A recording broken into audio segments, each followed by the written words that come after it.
இந்த வீடியோ பார்த்துட்டு வாங்க. இந்த வீடியோ பார்த்ததுக்கப்புறம் நான் நிறைய சொல்லணும்னு நினைக்கிறேன். ஸ்கிப் பண்ணாதீங்க மறக்காமல். இங்கே பாருங்க, திருப்பூரில் நடந்தது. அந்த க்ரீன் கலர் பனியில் போட்டு நிற்கிறாங்க பார்த்தீங்களா, அவர் தமிழர். அங்கே ஒரு கூட்டமாக வர்றாங்க பார்த்தீங்களா, அவங்க தான் வட மாநிலர்கள்.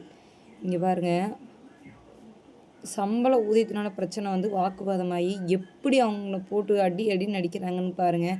நம்ம தமிழர்கள் வந்து எப்படி ஓடி போகிறாங்கன்னு பாருங்களேன். ஏங்க எங்கேயோ இருந்து வந்து நம்ம மேலே கை வைக்கிறாங்க. நீங்கள் இப்படி ஓடி போகலாமா? நம்ம நாடு நம்ம தாங்க இருக்கணும். பார்த்துருப்பீங்கன்னு நினைக்கிறேன். என்னன்னா, ஒரு தமிழரை ஒரு வட மாநிலம், அதாவது ஹிந்திக்காரன்னு சொல்லுவாங்க, வடக்கன்னு சொல்லுவாங்க, கிட்டத்தட்ட ஒரு 100க்கும் மேற்பட்டவங்க வந்து ஒரு ஆளை மட்டும் வந்துட்டு அத்தனை பேர் அடிக்கிறீங்க. அந்த ஒரு தமிழனை அடி அடின்னு அடிக்கிறாங்க. நம்ம சுற்றி இருக்கிறவங்கெல்லாம் தமிழர் தான். ஆனால் அவங்க அடிக்கிறத பார்த்துட்டு எல்லாம் ஓடிடுறாங்க. ஏய், நம்மளாம் தமிழர்களா?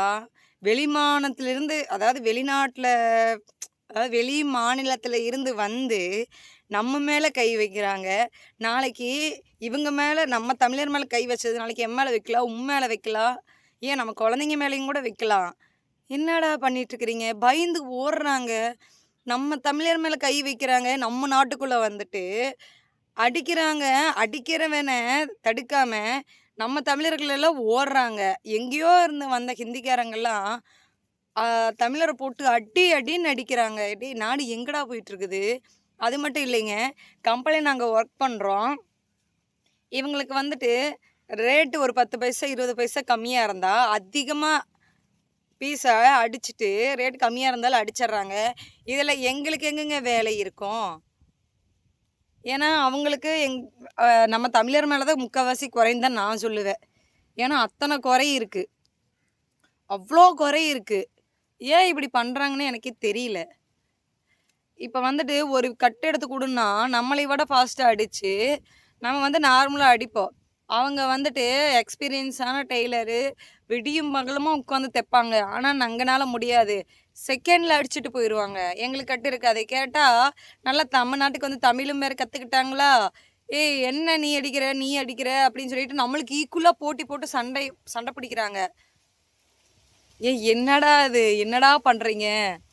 தயவு செஞ்சு நீங்கள் பண்ணணும் அப்படின்னா இங்கே வந்துட்டு எந்த பிரச்சனையும் பண்ணக்கூடாது. வெளிநாட்டிலலாம் எப்படி அதுக்கான ப்ரூஃப் இத்தனை வருஷம் இருப்போம், இத்தனை நாள் தான் இருக்கணும், இத்தனை நாளுக்குள்ளே நீங்கள் போயிடணும், அப்படி போகலன்னா ஆக்ஷன் எடுக்கிறது, இந்த மாதிரி டிமாண்ட் பண்ணுறது, இந்த மாதிரி பண்ணினா தான் நம்ம நாடு உருப்படும். அப்படி இல்லைன்னா ஹிந்திக்காரங்க யாருமே வரக்கூடாது. நம்ம நாட்டுக்குள்ளே வந்துட்டு தமிழர்னா இறக்கு குணம் உள்ளவங்க, அதனால எல்லாத்தையுமே உள்ளே வர வச்சுருவோம். ஆனால் நம்ம இன்னொரு நாட்டுக்கு போய் வாழ முடியாது. அது முதல்ல மைண்டில் வச்சுக்குங்க. வெளி மாநிலக்காரங்க நம்ம நாட்டுக்குள்ளே வர்றாங்கன்னா ஈஸியாக வந்துடலாம். எந்த ப்ரூஃபும் எது வேண்டியதே இல்லை, நம்மளே வந்தார வாழ வச்சுருவோம். ஆனால் நம்ம ஒரு நாட்டுக்கு போய் வாழும்போது தான் அதுக்குள்ளே இருக்கிற கஷ்டம் நஷ்டமெல்லாம் தெரியும். உள்ளே போகணுன்னா வீசா, அந்த அப்ளிகேஷன் இந்த அப்ளிகேஷன் நிறையா இருக்குதுங்க. நைட் டைமில் வந்துட்டு வெளியே போகணுன்னா அதுக்கு வந்துட்டு ஒரு குப்பை போட்டாலும் உடனே போலீஸ் வந்துடும். ஸோ அந்த மாதிரி நம்ம நாடு பாதுகாப்பாக இருக்கணும். அப்போ தான் நமக்கு நல்லது.